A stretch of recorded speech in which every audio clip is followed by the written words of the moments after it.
அன்பார்ந்த சகோதர சகோதரிகளை, இயேசு கிறிஸ்து நாமத்தினால உங்களை நான் வாழ்த்துகிறேன்.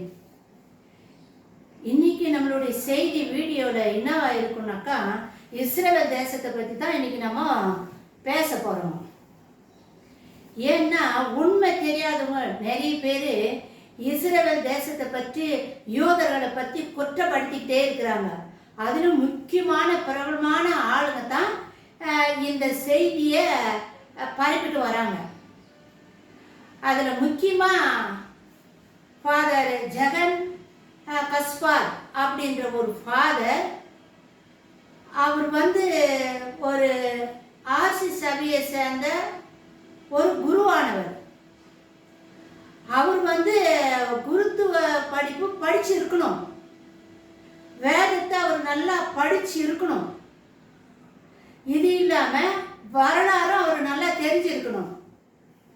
வரலாறு தெரியாமையே யூதர்களை குற்றப்படுத்தக்கூடாதுங்க. இனப்படுகொலை செய்கிறாங்க அப்படின்னெல்லாம் அவர் பேசிட்டு வராருங்க. ஸோ அவர் இனப்படுகொலை அப்படி செய்கிறாங்க, யார் யூதர்கள் செய்கிறாங்க, காசா மக்களை கொலை செய்கிறாங்க அப்படின்னு அவர் பேசுறாருங்க. யூதர்கள் வந்தேரிகள் அப்படின்றாரு. அப்ப இவர் என்ன வரலாறு படிச்சாரு? யூதர்கள் எங்கிருந்து வந்தேறினாங்க? அவங்க ஆதியாகமம் 12வது அதிகாரத்துல நம்ம ஆண்டவராகிய தேவன் வாக்களிக்கப்பட்ட தேசம் தானே, ஆண்டவரால் கொடுக்கப்பட்ட தேசம் தானே அது இஸ்ரவேல் தேசம். அப்படி இருக்கும்போது வந்தேரிகள் அப்படின்னு அவர் சொல்றாருங்க. அப்போ அவங்க எங்கிருந்து வந்தேறினாங்கன்றத அவர் விளக்கமா சொல்லணும். வந்தேரிகள் சொல்லிட்டு பொதுவா ஒரு வார்த்தை சொல்லிட்டா போதாது, அவங்க எந்த இடத்துல இருந்து அந்த இடத்துல குடியேறினாங்க அப்படின்றத அவர் சொல்லணும். ஸோ இனப்படுகொலை செய்யறாங்க அப்படின்னு கஸ்பார் சொல்றாருங்க. கஸ்பார் சொல்றாருங்க. யார் இனப்படுகொலை செய்தது? இனப்படுகொலை ஒரு குறிப்பிட்ட மக்களை அழிக்கிறது, அதான் இனப்படுகொலை. இஸ்ரவேல் மக்கள் எப்படி இனப்படுகொலை செய்யறாங்க? அக்டோபர் 7ஆம் தேதிக்கு முன்னாடி இந்த இஸ்ரவேல் மக்கள் யூதர்கள் காசாவில் போய் யாராவது குண்டு போட்டாங்களா? யாரையாவது சுட்டு தள்ளினாங்களா? இல்லை கிழக்கு பகுதியில் இருக்கிற பாலஸ்தீனத்தில் ஏதாவது குண்டு போட்டாங்களா? ஏதாவது பிரச்சனை பண்ணாங்களா? ஒன்றும் இல்லை தானே. 6 நாள் யுத்தத்துக்கு அப்புறம் ஜோர்டான் கிட்ட இருந்த பாலஸ்தீனா யார்கிட்ட வந்தது? இஸ்ரேல் கிட்ட வந்ததுங்க. யூதர் கைப்பற்றினாங்க. யூதர் கைவசம் வந்துச்சு பாலஸ்தீனா. காசாவும் அதே மாதிரி தான். ஆனா யூதர்கள் விட்டு கொடுத்துட்டாங்க. அவங்க விட்டு கொடுத்துருக்க கூடாது, விட்டு கொடுத்துட்டாங்க அவங்க. ஸோ இப்போ இஸ்ரேல் தேசத்துல கிழக்கு பகுதியில பாலஸ்தீனம் இருக்குது, மேற்கு பகுதியில மத்திய தரைக்கடல் ஓரத்துல காசா இருக்குது. இப்போ பாலஸ்தீனத்துல அப்பாஸ் என்ற ஒருத்தர் அந்த பாலஸ்தீனத்தை அவர் ஆளுகை செய்கிறார், ஆட்சி பண்றாரு. அதே மாதிரி காசாவில் கூட அந்த காசா மக்கள் தான் தலைவர்களை தேர்ந்தெடுத்து அவங்கள ஆட்சி செஞ்சுட்டு இருந்தாங்க. முதல் எலெக்ஷன்ல அமாஸ் தோல்வி அடைஞ்சாங்க. 2வது எலெக்ஷன் அமாஸ் வின் பண்ணுச்சு. அமாஸ் தானே தலைவராக இருக்கிறாங்க, அவங்க தானே தலைவராக தேர்ந்தெடுத்து அந்த காசா மக்களை அவங்க தானே ஆளுகை செஞ்சுட்டு இருந்தாங்க. இஸ்ரேல் ஒன்று ஆளுகை செய்யலையே. மேற்கு பகுதி காசா அமாஸ் ஆளுகை செய்து, கிழக்கு பகுதியில பாலஸ்தீனத்தை அப்பாஸ் அவர் தலைமையில அவர் அங்க ஆட்சி செய்யறாரு. நடுவில் வந்து இஸ்ரவேல் தேசம் இருக்குது. இப்ப இந்த யூதர்கள் போய் அந்த பக்கம் ஏதாவது பாலஸ்தீனத்துல பிரச்சனை பண்ணாங்களா, இல்ல காசால போய் பிரச்சனை பண்ணாங்களா? ஏதோ பிரச்சனை பண்ணலையே. இஸ்ரவேல் என்ன பண்ணுச்சு?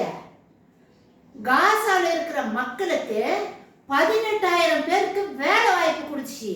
டெய்லி வந்து இஸ்ரவேல்ல வேலை செஞ்சுட்டு போவாங்க. வேலை செய்யறதுக்கு வழியை திறந்து கொடுத்தாங்க இஸ்ரவேல் மக்கள், யூதர்கள் திறந்து கொடுத்தாங்க.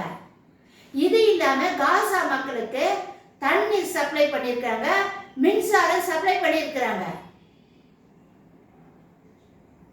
அவங்க இனப்படுகொலை செய்யணும்னா இதெல்லாம் அவங்க செஞ்சிருப்பாங்களா?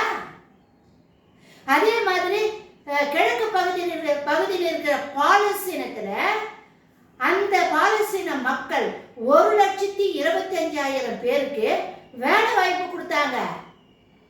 பாலஸ்தீனத்திலிருந்து இஸ்ரவேல் தேசத்துல வந்து டெய்லி வந்து வேலை செஞ்சுட்டு, பாலஸ்தீன நடுவில் ரோடு தான், பார்டர் ரோடு தான். அதே மாதிரி இந்த பக்கம் எல்லாம் வந்து ரோடு தான், எல்லாம் ஒட்டுற மாதிரியே இருக்குதுங்க. காலை எடுத்து வச்ச அந்த பக்கம் பாலஸ்தீனம், இந்த பக்கம் காசா. அப்படி இருக்கு சொல்ல இவங்க எந்த பிரச்சனைக்கும் போலியே. மனித நேயத்துல தானே அவங்க வேலை வாய்ப்பெல்லாம் கொடுத்து அவங்களுக்கு வாழ்வாதாரம் கொடுத்துருக்குறாங்க. இனப்படுகொலை செய்யறவங்க அந்த மாதிரி செஞ்சிருப்பாங்களா? இனப்படுகொலை யார் செஞ்சது? முதல்ல இந்த யுத்தத்தை தொடங்குது யாரு? ஹமாஸ் தானே தொடங்குச்சு. அவங்க தானே உள்ள வந்து 1200 பேரை கொன்னாங்க. பெண்களை கற்பழிச்சானுங்க. பெண்களுடைய பிறப்பு உறுப்புல 20 ராடு வச்சு சொறி இருக்கிறானுங்க. பெண்களுடைய மார்பகத்தை கட் பண்ணி பந்தாடி இருக்கிறானுங்க. குழந்தைய, சின்ன பால் குடிக்கிற குழந்தைய அவங்கள வச்சு எரிச்சிருக்கிறானுங்க. இஸ்ரவேல் பெண்களை நிர்வாணப்படுத்தி கற்பழிச்சு நிர்வாணப்படுத்தி இருக்கிறானுங்க. 1200 பேரை ஒரே நாள்ல கொலை செஞ்சாங்க. இது இனப்படுகொலை இல்லையா? இது இல்லாம 250 பேர் பிணை கைதியா பிடிச்சிட்டு போயிட்டாங்க. இன்னும் உடலங்க, இன்னும் 50 பேர் பிணை கைதி ஹமாஸ் கிட்ட இருக்கிறாங்க. இந்த யுத்தத்தை தொடங்குது யாரு? ஹமாஸ் தானே தொடங்குனாங்க. யூதர்கள் அவங்களுக்கு என்ன செஞ்சாங்க? நன்மை தானே செஞ்சாங்க, தீமை ஒண்ணு செய்யலையே. அன்பா அவங்களோடு கூட ஒட்டி உறவாடி அவங்களோடு கூட சேர்ந்து அவங்களுடைய கண்டுபிடிப்பெல்லாம் இவங்க கூட கண்டுபிடிச்சு இவங்களையும் இவங்க இருக்கிற நாட்டிலையும் முன்னேற வச்சிருக்கலாம் இல்ல? அவங்களுக்கு இன்னும் யூதனை அழிக்கணும், யூதனை இல்லாம பண்ணணும். இதுதான் அவங்க மைண்ட் செட்டு. இனப்படுகொலைன்னு சொல்லிட்டு கஸ்பார் சொல்றாரு. அப்போ அக்டோபர் 7ஆம் தேதி 1200 பேரை செஞ்சது இது படுகொலை இல்லையா? இது என்ன படுகொலை இல்லையா? அப்ப என் நாட்டுல வந்து இவ்வளோ பேரை நீ கொன்னுட்டு என் நாட்டில் இருக்கிற மக்களையும் 250 பேரை நீ பிணை கைதியா பிடிச்சிட்டு போயிட்ட, சும்மா இருப்பாங்களா? உடனே இஸ்ரவேல் என்ன சொல்லுச்சு? வார்த்தை அறிவிச்சிச்சு. எடுத்த உடனே இஸ்ரவேல் வாயிலிருந்து இது வார், யுத்தம் அப்படித்தான் அவங்க சொன்னாங்க. சோ வாருன்னு வந்துட்டாக்கா கஷ்ட நஷ்டம் இருக்கத்தாங்க செய்யும். அதுக்கு நம்ம அடுத்தவ நாட்டை போயிட்டு அடுத்தவ நாட்டில் இருக்கிறவங்க நம்ம கொலை செஞ்சு இருக்க கூடாது. எதுக்கு கொலை செய்யணும்? 1200 பேர் எதுக்கு கொலை செய்யணும்? அவங்க தானே முதல் வந்து சண்டையை கலப்புந்தவங்க தானே. இந்த சண்டைக்கு காரணமே தானேங்க. 2 வருஷத்துக்கு மேல ஆச்சு, இன்னும் ஓயிலையே. இதுக்கு யார் காரணம்?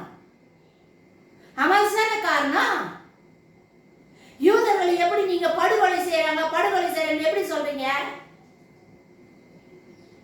வாரம் வந்தாவ கண்டிப்பா நஷ்டம் கஷ்டம் இருக்கும்.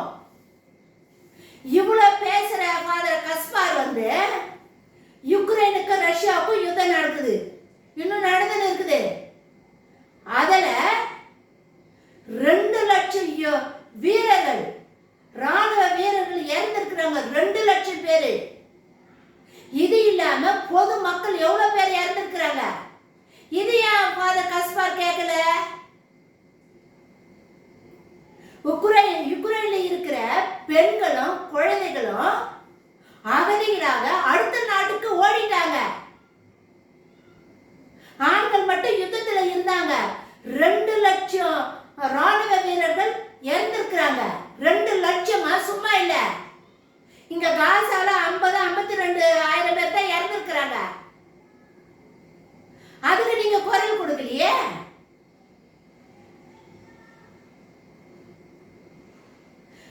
பத்து வருஷத்துக்கு முன்னாடி துருக்கி நாட்டை சேர்ந்த எர்டோகன் 15,000 கிறிஸ்துவர்களை வெட்டி குவிச்சானே. துருக்கில ரத்த ஆறு ஓடிச்ச 10 வருஷத்துக்கு முன்னாடி. அது என்ன படுகொலை இல்லையா? எப்படி வந்து இஸ்ரேல் வந்து பாலஸ்தீன மக்களுக்கு சொந்தமாகும்? ஒட்டமான் பேரரசு வந்து அவன் வந்து யுத்தம் பண்ணி அந்த இடமெல்லாம் அந்த மத்திய தரைக்கடல் ஓரத்துல அப்படியே அந்த முஸ்லீம் நாடு மொத்தம் அவன் கைப்பற்றிட்டான். இஸ்ரேல் தேசம் சேர்த்து அவன் கைப்பற்றினான். எப்போ? 2ஆம் உலக யுத்தத்துக்கு முன்னாடி. சோ 2ஆம் உலக யுத்தத்துல பிரிட்டன் வந்து ஒட்டமான வந்து தோற்கடிச்சிச்சு. ஒட்டமான் வந்து தோத்து போயிட்டான். அப்ப தோத்து போயிட்டானாக்கா அப்ப அந்த இடம் யாருக்கு சொந்தம்? யாரு வெற்றி பெற்றாங்களோ அவங்களுக்கு தானே அந்த இடம் சொந்தம். அப்ப ஒட்டமான் பேரரசு கிட்ட இருந்த நிலப்பரப்பெல்லாம் யார்கிட்ட வந்துச்சு? பிரிட்டன் கிட்ட வந்துடுச்சு. 2ஆம் உலக போருக்கு அப்புறம் இப்ப பிரிட்டன் கிட்ட இஸ்ரேல் தேசம் மொத்தம் வந்துடுச்சு.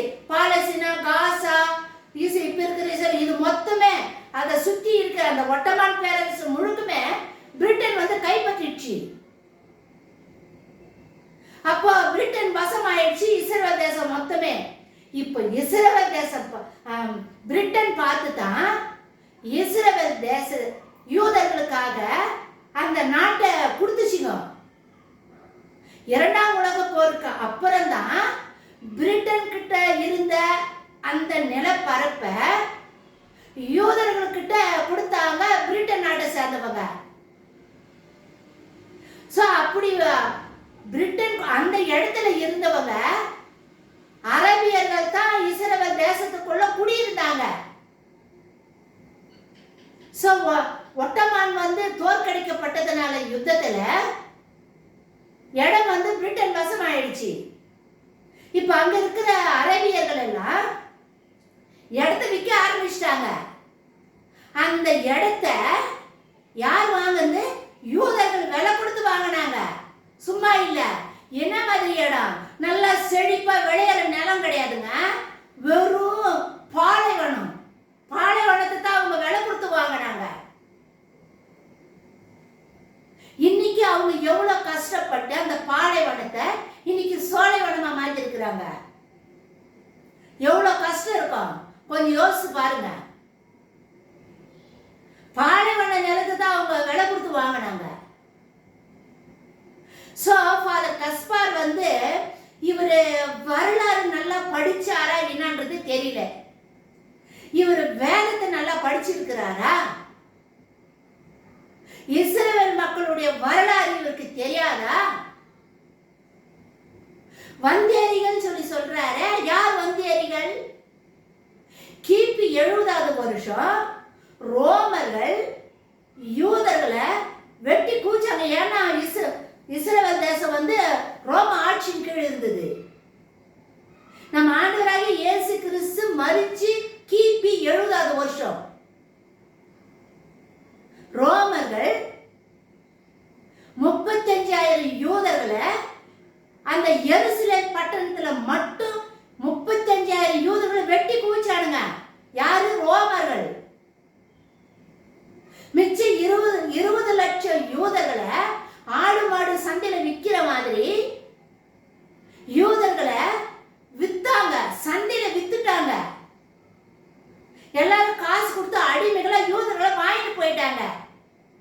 அப்ப யூதர்கள் கிபி 70வது வருஷம் உலகம் முழுவதும் சிதறடிக்கப்பட்டாங்க. எங்கெங்கெல்லாம் போனாங்களோ அங்கங்கெல்லாம் உபத்திரவம். ஏன் இந்த உபத்திரத்தை ஆண்டவர் அனுமதிச்சாரு அப்படின்னு சொல்லி சொன்னாக்கா, இந்த இவருடைய ரத்தம், இந்த ரத்த பழி எங்க மேலே எங்க பிள்ளை மேலே இருக்கட்டும் அப்படின்னு யூதர்கள் அந்த சாபத்தை கேட்டு வாங்கினாங்க.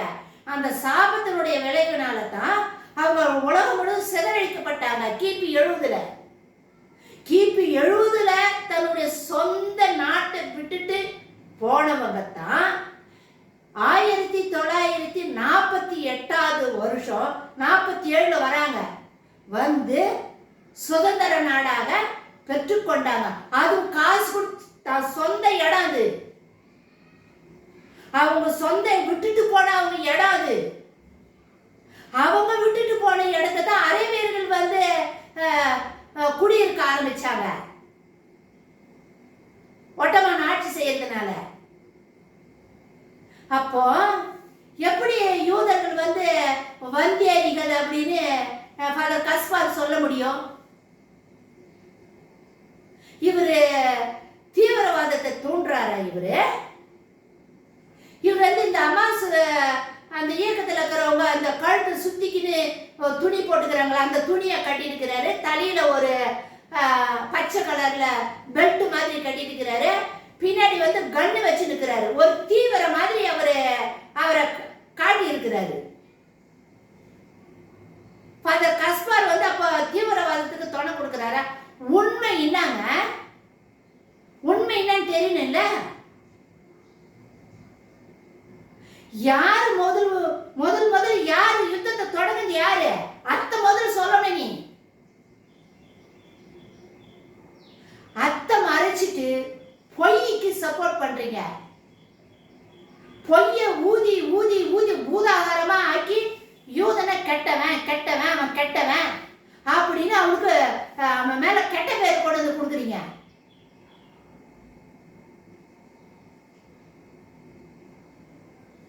சோ எங்க ப்ரீ பாலிஸ்டர் எங்க பாரு கோஷம். ப்ரீ பாலிஸ்டர்னா என்னங்க? கிழக்கு பகுதியில் இருக்கிற பாலஸ்தீனத்தை அப்பாஸ் என்ற தலைமையில அங்க ஆட்சி செய்யறாங்க.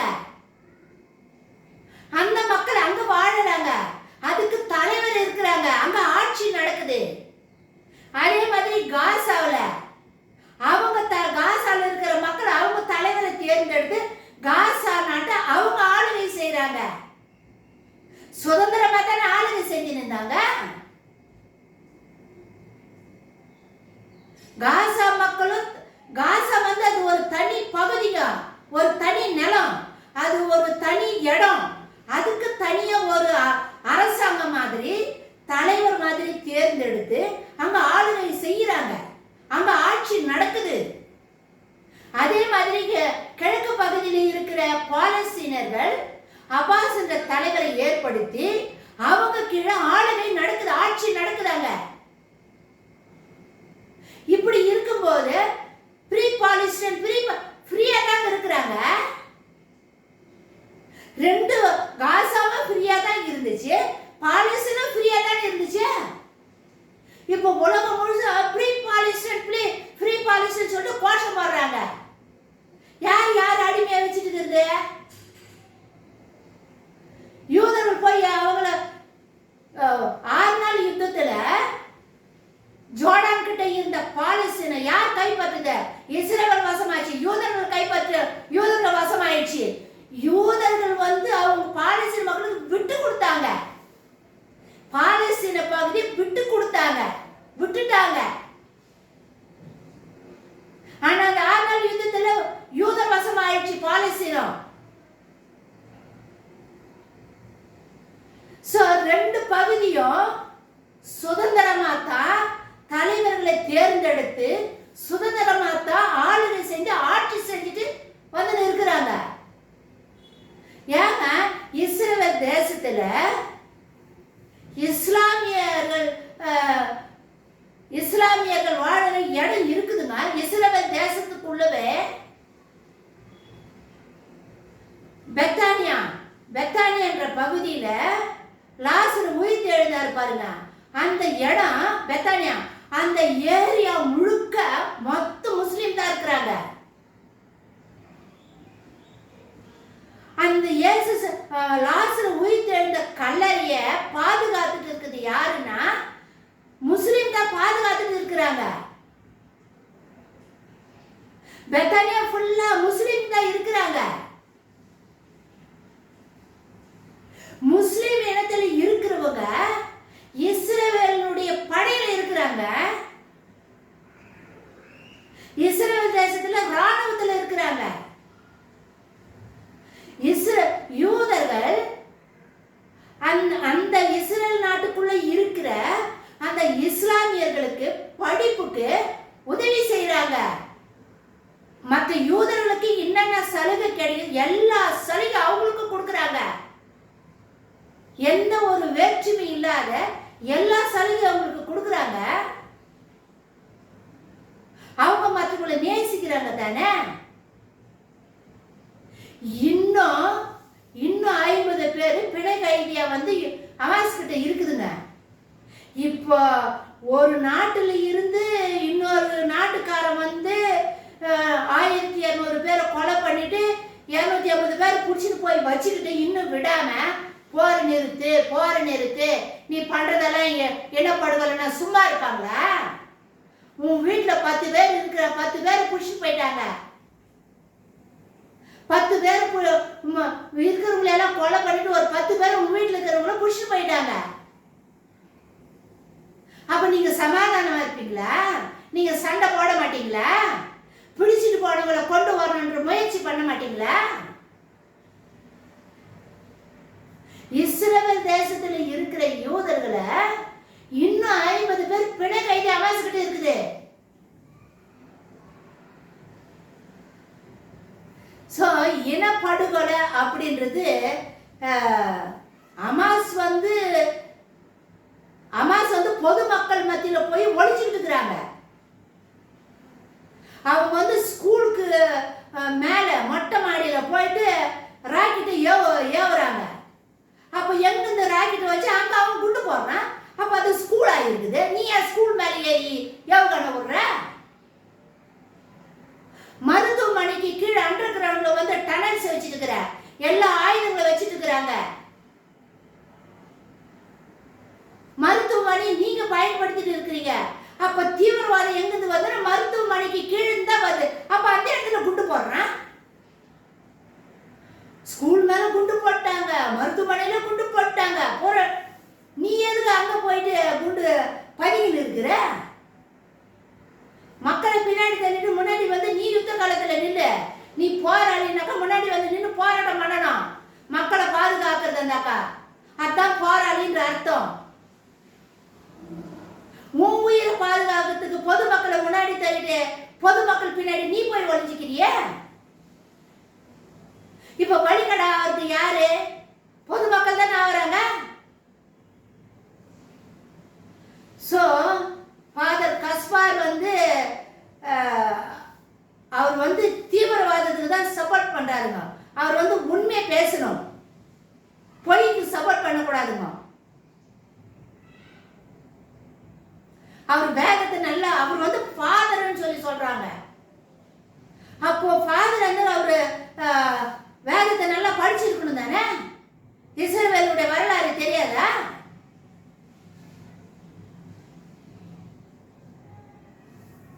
சோ யூதர்கள் வந்து வந்தியர்கள் கிடையாதுங்க. அவங்க சொந்த இடம். இஸ்ரவேல் தேசம் ஆண்டவரால வாக்களிக்கப்பட்ட பூமி, அது சொந்த இடம். தாவீது ராஜா வாங்கின இடம், தேவாலயம் இருக்கிற இடம், சாலமன் கட்டின தேவாலயம். இதெல்லாம் அவர் படிக்கலையா ஃபாதரு? தீவிரவாதி மாதிரி வேஷம் போட்டு யூடியூப்ல வந்து பேசுறாரு.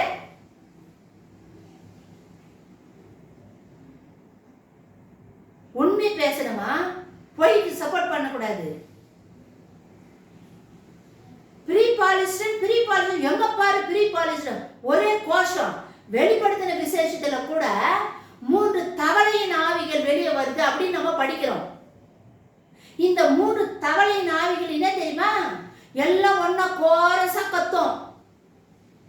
எது? வலு சர்ப்பத்தின் ஆவி, அந்தி கிறிஸ்துவனுடைய ஆவி, தீர்க்கதரிசன ஆவி, கள்ள தீர்க்கதரிசி. இந்த 3 ஆவி ஒன்னா சேர்ந்தா தான் இந்த மாதிரி போராட்டத்தை கிளப்புறது. தவளையின் ஆவி.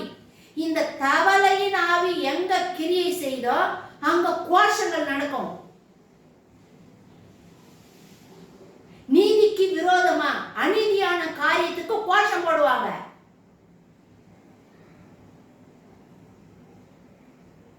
அதனால தயவு செய்து யூதர்கள் போற நிறுத்தணும் தான் சொல்றாங்க. இப்ப கூட பிணைய கைதிகளை விட்டுடு. இன்னும் நீ பிணை கைதி வச்சிருக்கிறிய, அவன் நாட்டு சேர்ந்த ஆள் இன்னும் நீ வச்சுட்டு இருக்கிறிய, விட்டுட்டா ஒண்ணு இல்லைல்ல. ஏங்க இவங்கள அமாசி இயக்கத்துல இருக்கிறவங்கள பக்கத்துல இருக்கிற நாடு எந்த நாடுமே ஏத்துக்க மாட்டேங்குதுங்க, சப்போர்ட் பண்ண மாட்டேங்கிறாங்க. ஏன்? அவங்களே பயப்படுறாங்க.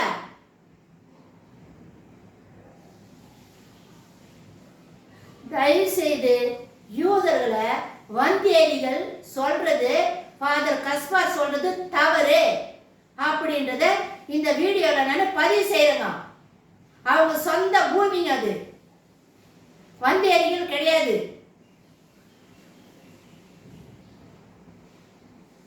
உண்ட வீட்டுக்கு ரெண்டகம் செஞ்ச மாதிரி யூதர்கள் அமாசி இயக்கத்துல காசால இருக்கிற மக்களுக்கு எவ்வளவு நன்மையான காரியங்களை அவங்க செய்திருக்கிறாங்க. 18,000 பேருக்கு வேலை, டெய்லி வேலை செஞ்சுட்டு போறது. கரண்ட் சப்ளை, தண்ணி சப்ளை பண்ணியிருக்கிறாங்க.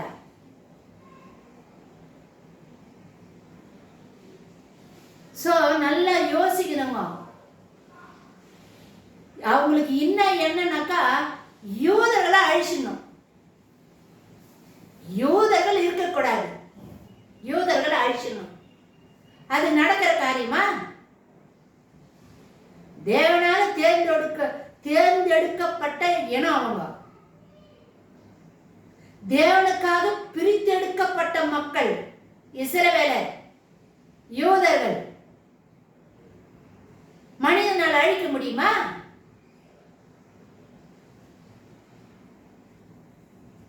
சோ இவங்க யூதர்களை அழிக்கணும் அப்படின்ற எண்ணம் தவறான ஒரு எண்ணமா. இந்த ஜென்மத்தில் யூதர்களை அழிக்கவே முடியாதுங்க, அழிக்க முடியாதுங்க. ஆண்டவர் கொடுத்த வாக்குத்தத்தம் அவங்க கிட்ட இருக்குதுங்க.